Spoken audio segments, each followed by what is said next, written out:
Kalau misalkan dia tidak layak huni, bagaimana dia bisa tumbuh dan berkembang sebuah keluarga menjadi keluarga sehat?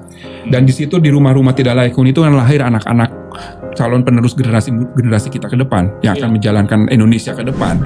Bayangkan kalau mereka dibiarkan bersaing ya dengan anak-anak Singapura yang lahir di dalam kota yang nyaman, rumah yang nyaman, sementara mereka lahir di tempat yang keterbatasan harus bersaing. Start awalnya udah kalah. Ketika kita membangun rumah, kita menyiapkan peradaban Indonesia yang lebih baik ke depan. Bukan hanya menyelesaikan backlog menurut saya. Ya, backlog itu hal yang paling mendasar ya dari urusan pemerintah. Tapi pemerintah ini khususnya PUPR ya yang ditugasi untuk perumahan rakyat ini bagaimana menyiapkan sebuah peradaban Indonesia yang lebih baik ke depan, yang mampu bersaing, generasi yang akan lahirkan generasi bersaing, dimulai dari perumahan dan permukiman, Pak.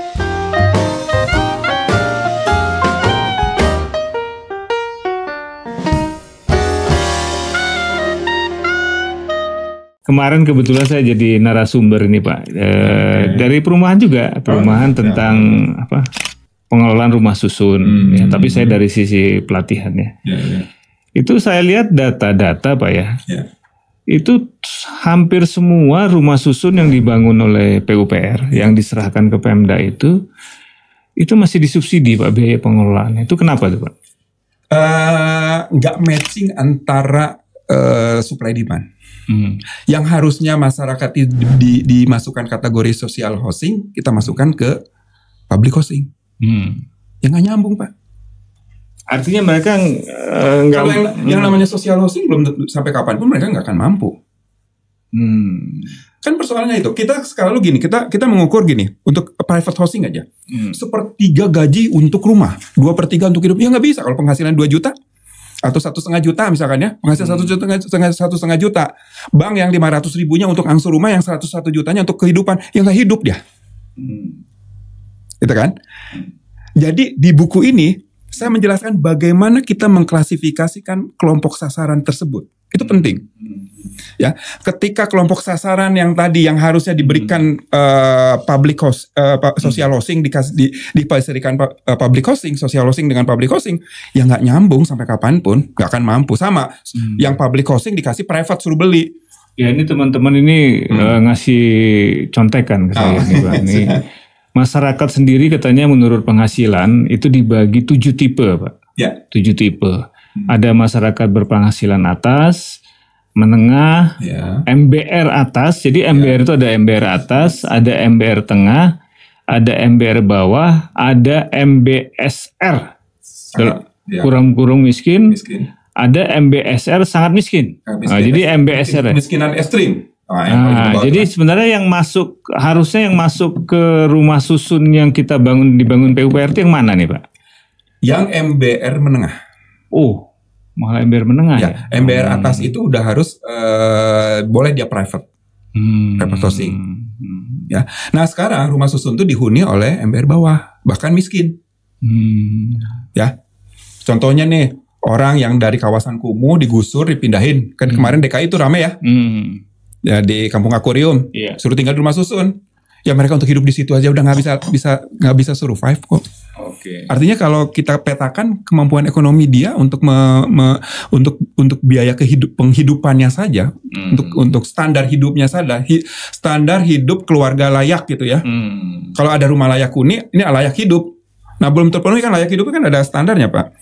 Standar berapa kilokalori kebutuhan per jiwa. Kalau dalam keluarga dia ganti pakaian setahun berapa kali. Beli pakaian, beli tas sekolah segala macam itu kan kebutuhan basic, pakaian itu juga. Itu kan harus masukkan dulu basicnya. Kalau dia misalkan oke lah dia bisa menghemat ya, yang termasuk kebutuhan air gitu kan ya. Dia misalkan kebutuhan air 100 liter per hari. Dia 1 tetes saja susah. Untuk mendapatkan air misalkan. Kan ini akhirnya apa dia masih menggunakan air comberan segala macam. Nah itu artinya jangan paksakan. Makanya teman-teman itu harus ya insan PU ini harus mengetahui yang khususnya di perumahan ini harus mengetahui siapa yang kita layani. Nah persoalannya kita keliru memetakan siapa yang kita layani. Ya kan kalau orang ini ingin dilayani macam-macam berbeda-beda setiap kategori orang masyarakat itu kan. Jadi Pak Arief kalau umpamanya kita PUPR ini melayani yang MBR tengah.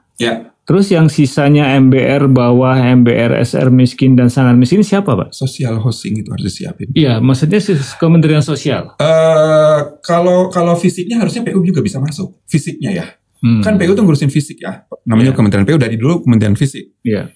Tapi setelah jadi serahkan pengelolaannya ke Kementerian Sosial. Jangan sampai Kementerian Sosial gini. Kementerian Sosial nggak akan bisa menerjemahkan kebutuhan rumah untuk social housing. Dia gini, kemampuan menerjemahkan kebutuhan dari kelompok masyarakat untuk kebutuhan diwujudkan dalam bentuk fisik itu adalah Menteri PU, Kementerian PUPR. Karena orang PUPR itu adalah orang-orang fisik ya, tapi orang fisik jangan sampai dia hanya taunya fisik saja. Harus tahu isinya. Isinya seperti apa kan? Kalau misalkan kopi kita simpan di piring, ya tumpah semua. Yang mengenal wadah untuk kopi itu adalah orang PU. Tapi bagaimana kopi ini rasanya manis, rasanya pahit, itu orang Kementerian Sosial. Bagaimana yang tadinya ini kopi ini terlalu pahit oleh Kementerian Sosial supaya menjadi manis, dia dikasih gula, berapa banyak gula, itu adalah Kementerian Sosial. Tapi yang tahu bahwa wadah kopi ini harusnya seperti ini, itu adalah Kementerian PU. Jadi kalau untuk MBR bawah, MBSR dan ini, rumah seperti apa nih yang cocok buat mereka Pak? Salah satunya rumah singgah. Bisa juga tadi kalau misalkan ini kategorinya masyarakat, ini kan nanti ke masyarakat miskin itu ada dua ya. Miskin kultural dan miskin struktural. Kita bisa menangani kemiskinan struktural dulu. Tapi kalau rumah singgah itu sebenarnya kan secara fisik juga bisa sama seperti rumah susun yang kita bangun ya. Secara fisik bisa aja. Bisa dalam bentuk susun, bisa dalam bentuk tapak, bisa dalam bentuk komunal, bisa dalam bentuk maisonette. Oh, yang tadi itu. Gak ada masalah. Ya, secara fisik gak ada masalah. Fisik itu lebih kepada skala ruang kota. Fisik itu kan. Kalau bikin rumah singgah di perdesaan, masa sih bikin rumah susun misalkan. Ya, bikinlah rumah landed. Tapi kalau di perkotaan, masa sih bikin rumah singgah, rumah landed, bukanlah rumah susun. Nah, jenis pekerjaannya pun kalau kita Kementerian Sosial ketika akan menangani masyarakat sosial yang bermasalah dengan kemiskinan tadi, ya, kalau yang di pinggiran dicalonkan, misalkan di tanah pinggiran, dia keahlian yang diajarkan di sana adalah bertani, beternak. Ya kan, perikanan. Tapi kalau yang di perkotaan, kemiskinan di perkotaan, jangannya dia diajarin jasa.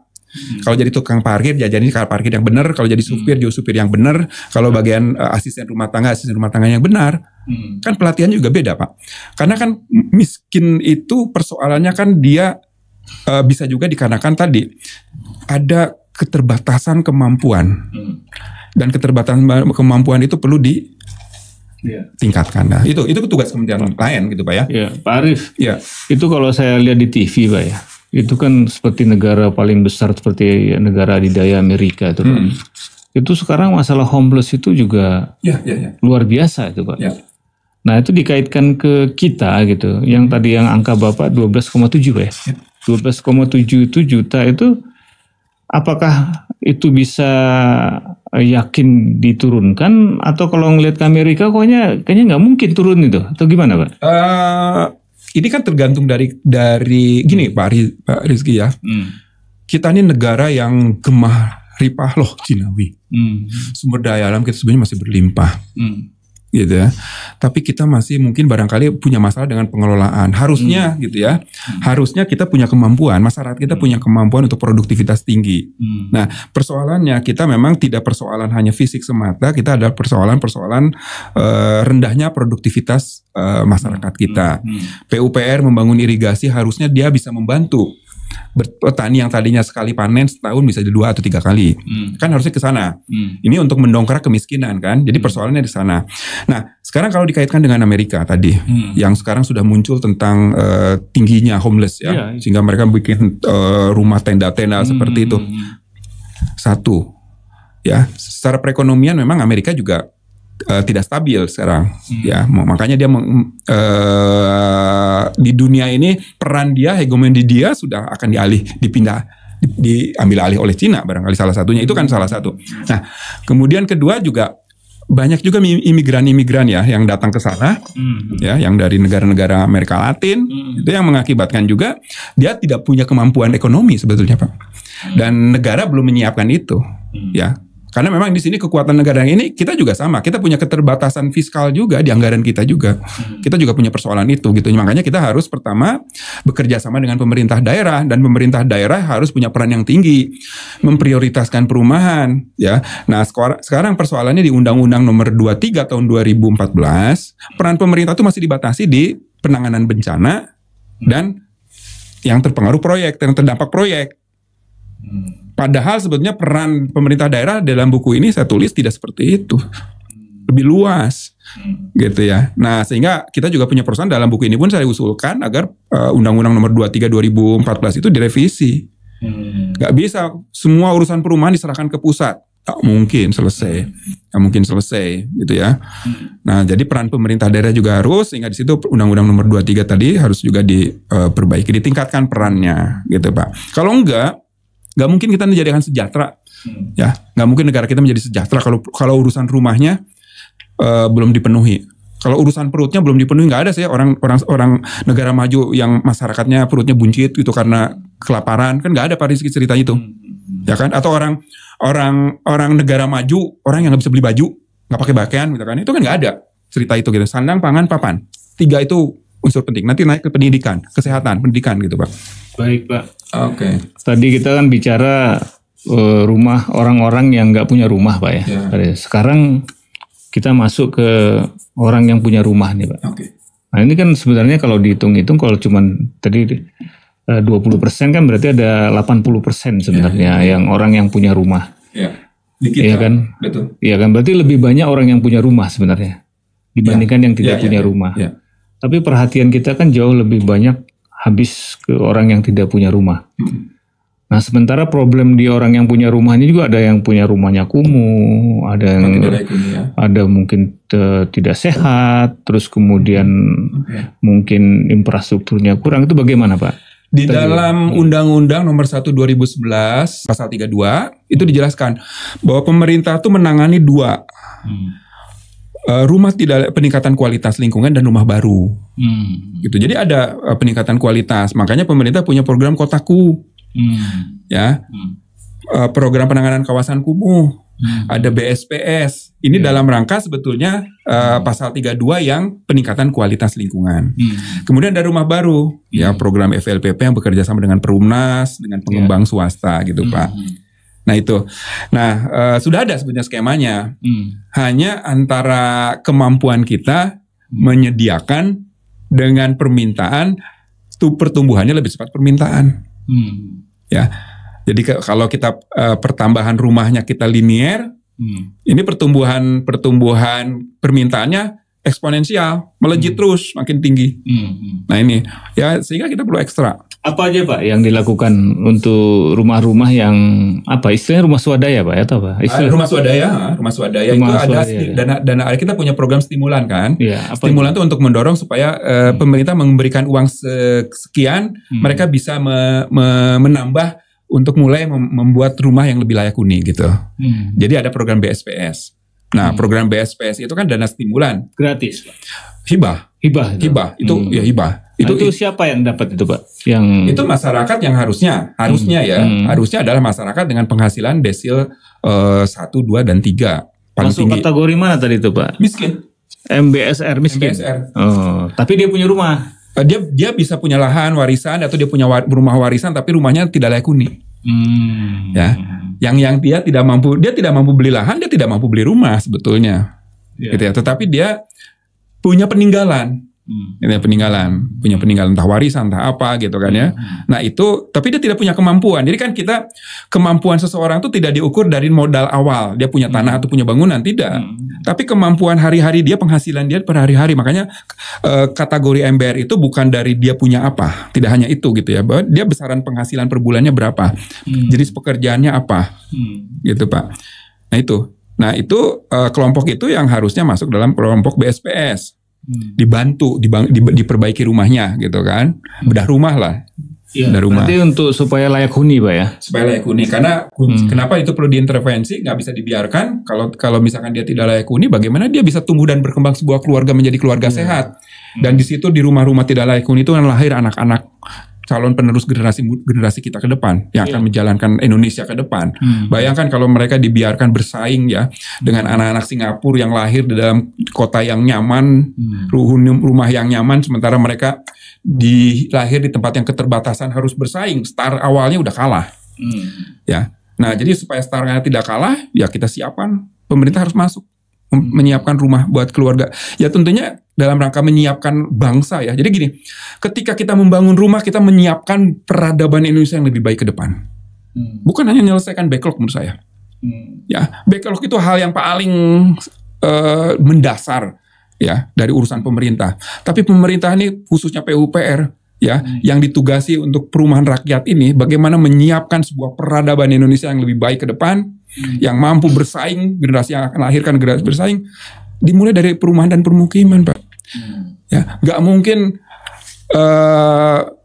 kita akan menghasilkan sebuah generasi yang kuat kalau di dalam rumah itu sendiri lahir anak-anak yang tidak sehat.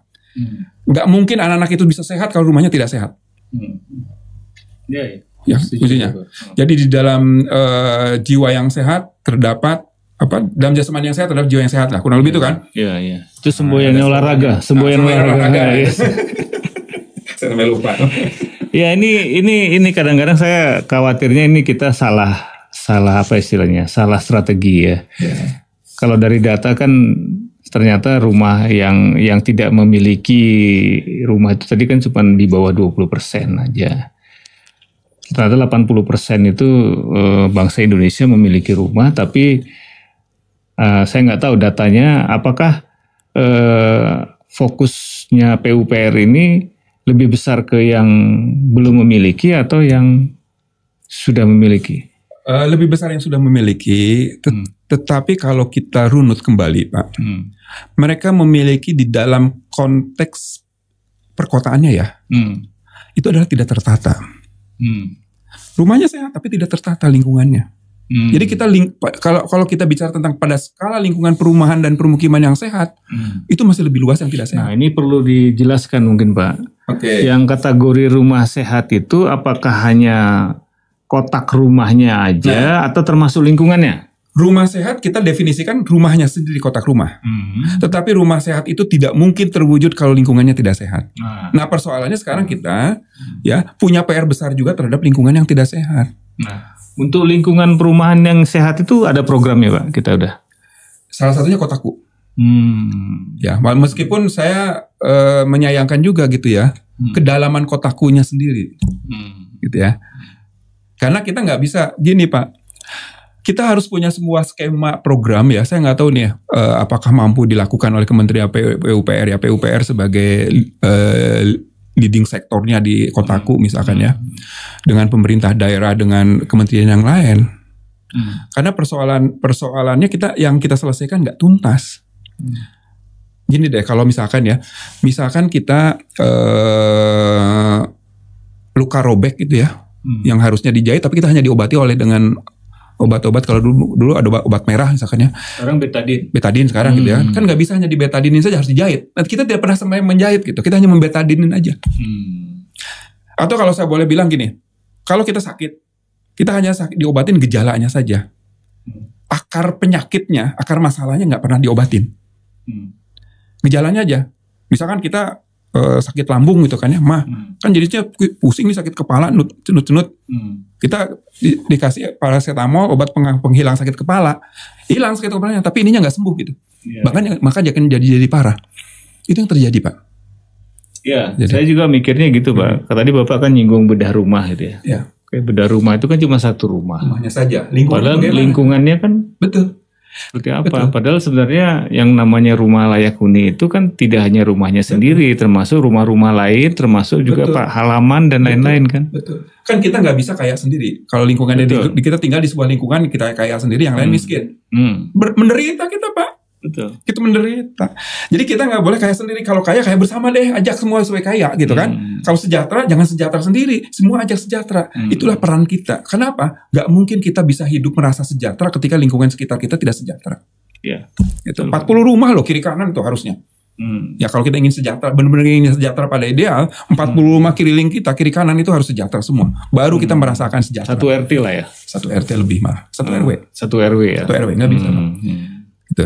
Nah, itu persoalan memang ya. Kita memang tidak punya kementerian yang khusus menangani perkotaan. Ya.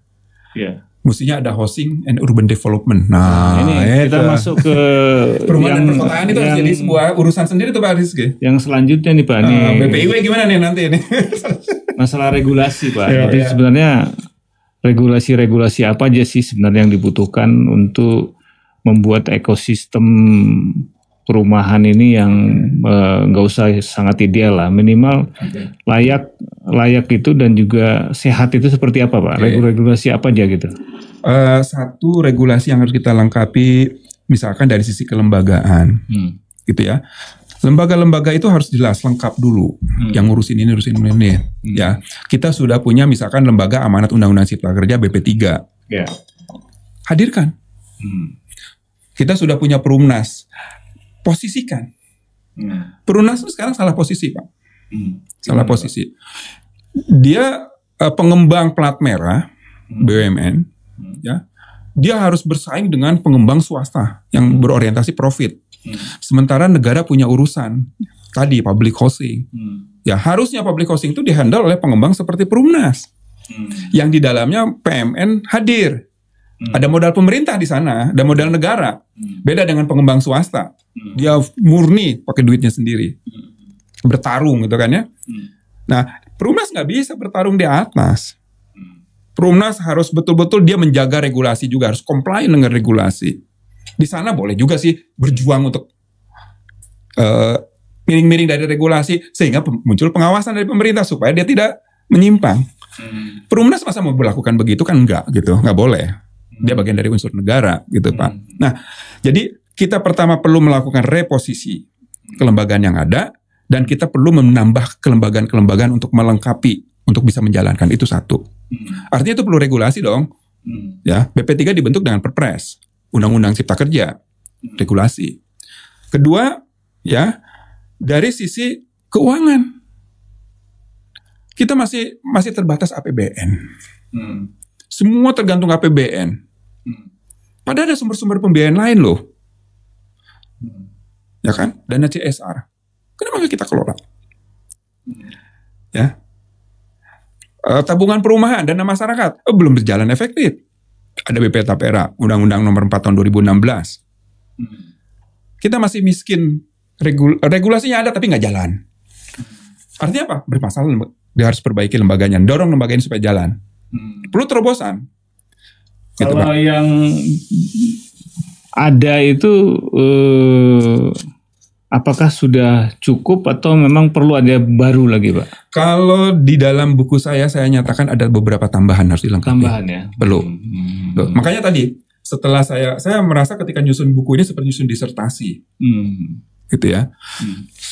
Ketika kita uraikan, dipetakan, dibuat map, ternyata kita melihat masih banyak jalan-jalan buntu yang harusnya tembus.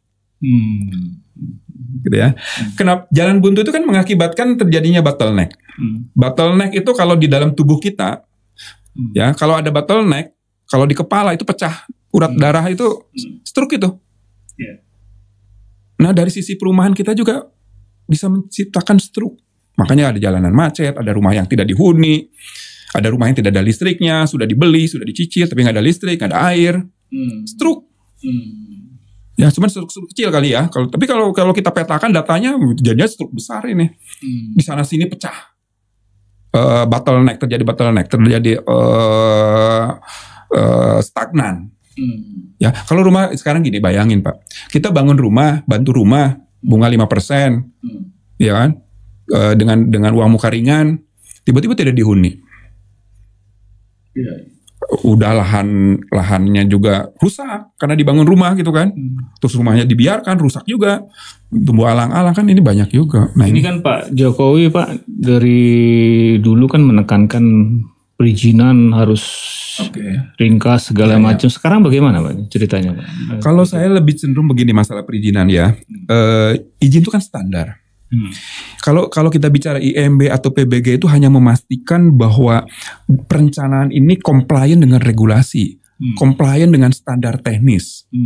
Kalau standar teknis kita SND ya sesuai dengan SND atau peraturan menteri. Izin itu kan hanya ngecek itu. Nah persoalannya sekarang itu sudah berjalan. Yang tidak berjalan adalah law enforcement. Pemahaman yang menjalankan, ya, dan itikat baik, keinginan baik dari yang menjalankan. Ingin, kalau, ya mohon maaf barangkali ya, sekarang kan IIMB atau PBG sekarang itu kan orientasi pemerintah daerah masih berada itu ada PAD masuk nggak?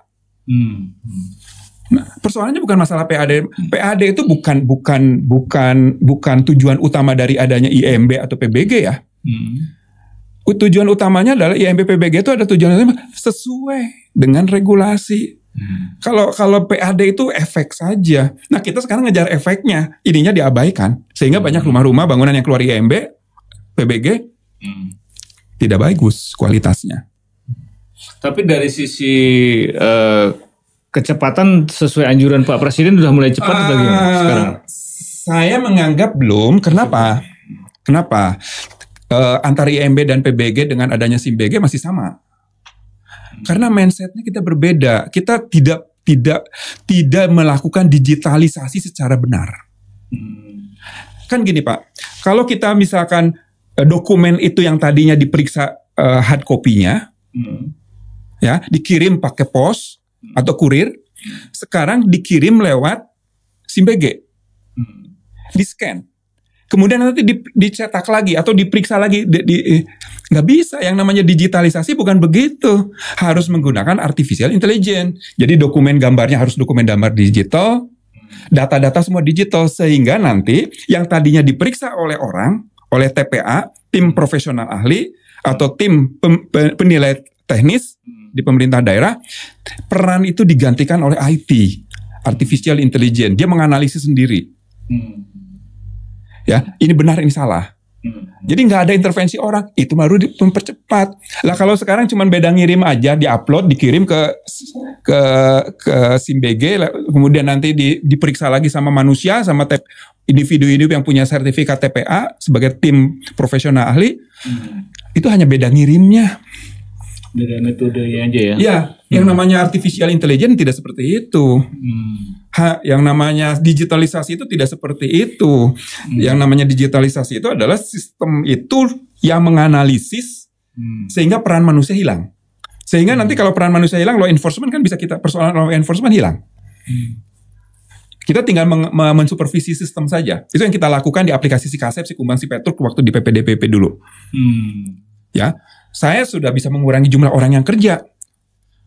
Istilahnya bisa mem-PHK waktu itu. Udah kan ya? Karena apa? Tugas-tugas orang-orang itu sudah digantikan oleh IT. Gitu ya. Nah, jadi kita masih seolah berpikir digital, tapi kita sebenarnya analog. Hanya bedanya di scan gitu. Jadi cara ngirimnya aja digital. Itu persoalannya gitu. Kenapa Pak Jokowi mempertanyakan kok IIMB ini jadi persoalan rumit. Karena kita seolah sudah merasa digital, tapi belum. Kalau dokumen itu di-scan itu belum, Pak. Harusnya dokumen itu kita gambar kerjanya pun udah harus pakai digital. Jadi kalau AutoCAD-nya gitu. Kalau kita pakai Revit-nya yang dikirim. Jadi analisisnya langsung dari sistem dia baca. Oh, ini desain salah, ini benar. Gitu. Jadi persoalan di sana gitu. Jadi ya generasi muda-muda nih nanti harus jadi generasi digital yang benar gitu ya. Kan ada ini, Pak. Ada rencana tata ruang wilayah kota atau kabupaten gitu Pak ya. Dalam rencana tata ruang itu juga kan ada rencana RDTR namanya. Ya. Nah kalau seandainya rumah itu kan di situ diatur Pak, ada ini boleh dibangun, ini tidak boleh dibangun seperti itu kan. Ini adalah aturan-aturan. Kalau seandainya orang sudah memenuhi kriteria yang ada di RT RW itu Pak, apa perlu minta izin lagi Pak? Kalau sudah sistem digital tidak. Kan gini Pak, gini ya. Saya di Sikumbang ini, aplikasi yang Sikumbang dulu saya bentuk di PPDPP. Itu ketika pengembang ngeplot gambar di sistem, ya, ketika sistem itu ternyata peruntukannya di RT RW misalkan kawasan lindung, otomatis si gambarnya di reject. Kalau di reject otomatis izinnya nggak keluar. Udah selesai.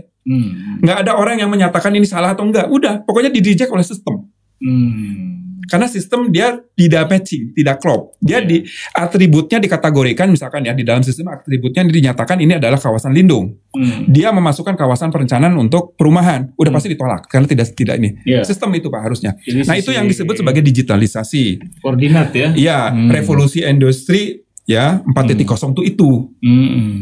Ya, tapi kalau misalkan cara berpikirnya masih analog, itu revolusi industri 0.4. Mundur gitu Pak. Bukan 4.0 gitu. Baik. Tadi Bapak juga sudah menyinggung masalah keuangan Pak. Sebenarnya idealnya Pak ya, idealnya dengan kondisi kita seperti ini yang Bapak tadi cerita backlog gitu Pak ya. Sebenarnya butuh duit berapa sih Pak? Ya, minimal untuk perumahan ini kita berani mengangkat ya dari 3% ya ke 15-20% seperti pendidikan. Porsi anggaran kita nasional.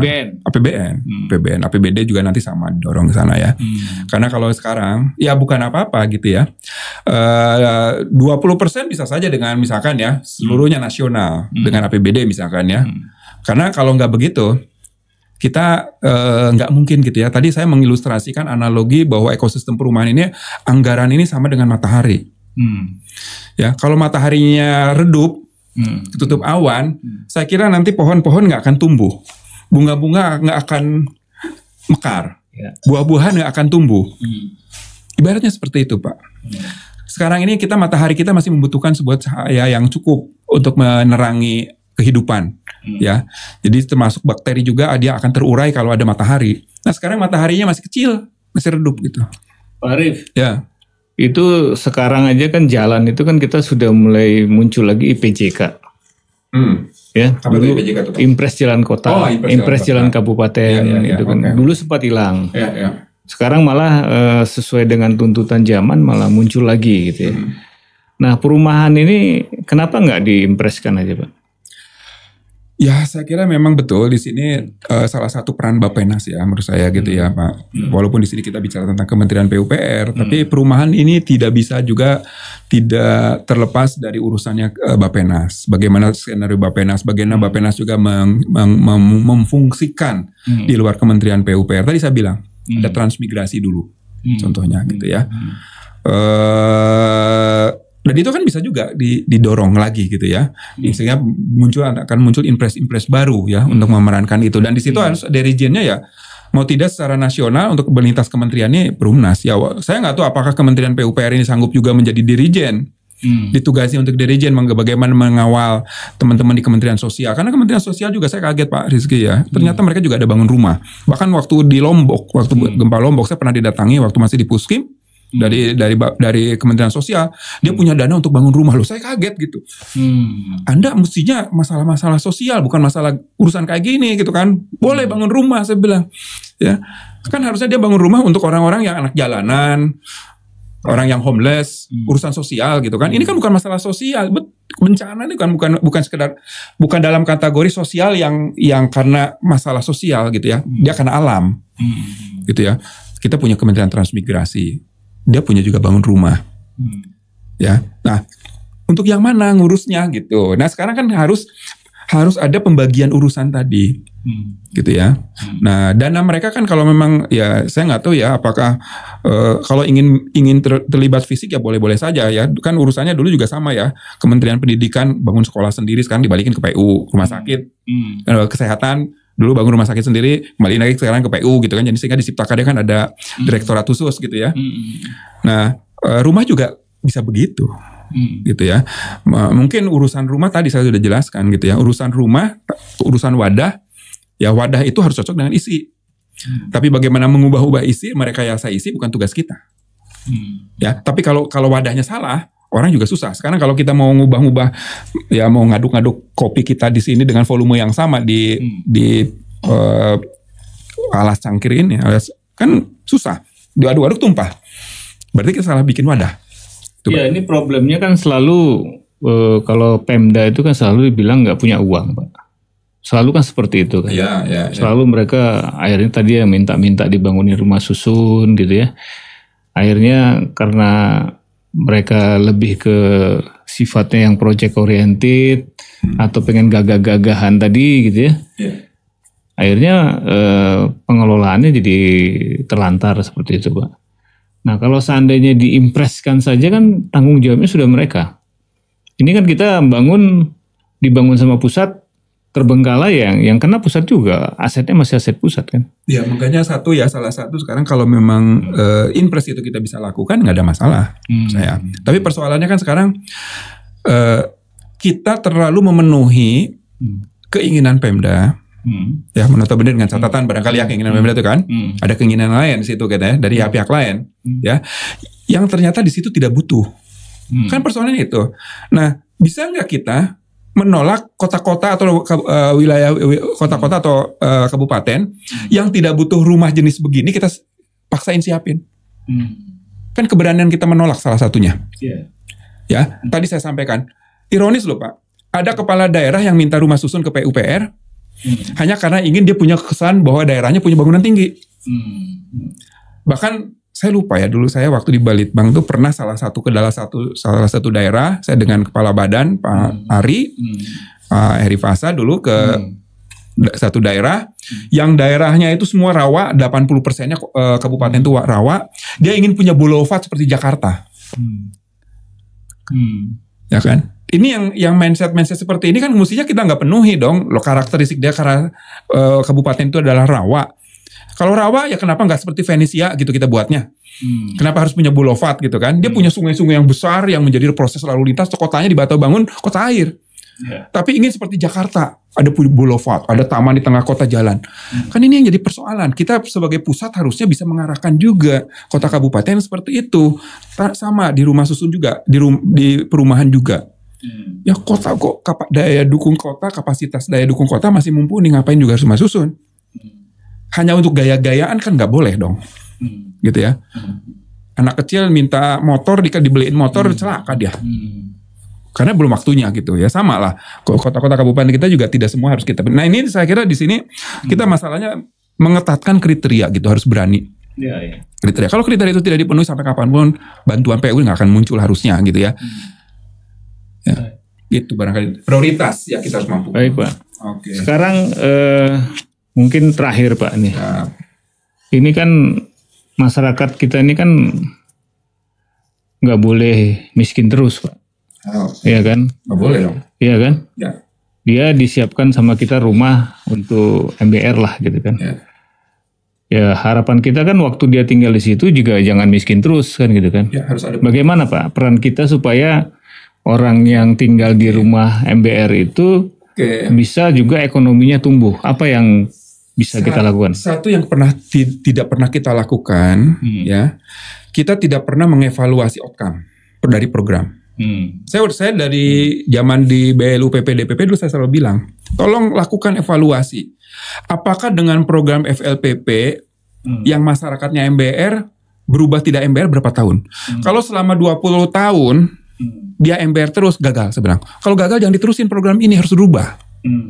Jadi harus ada evaluasi. Karena kan tujuan kita ketika kita membantu seseorang, ya bantuan dari MBR, bantu untuk MBR, untuk lepas jadi tidak MBR kan? Nah kalau misalkan selama 20 tahun MBR terus, gagal.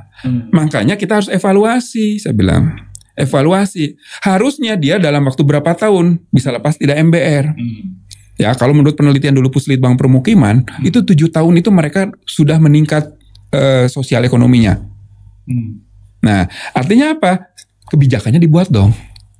Ya, oke, berarti 5 tahun sekali ada evaluasi.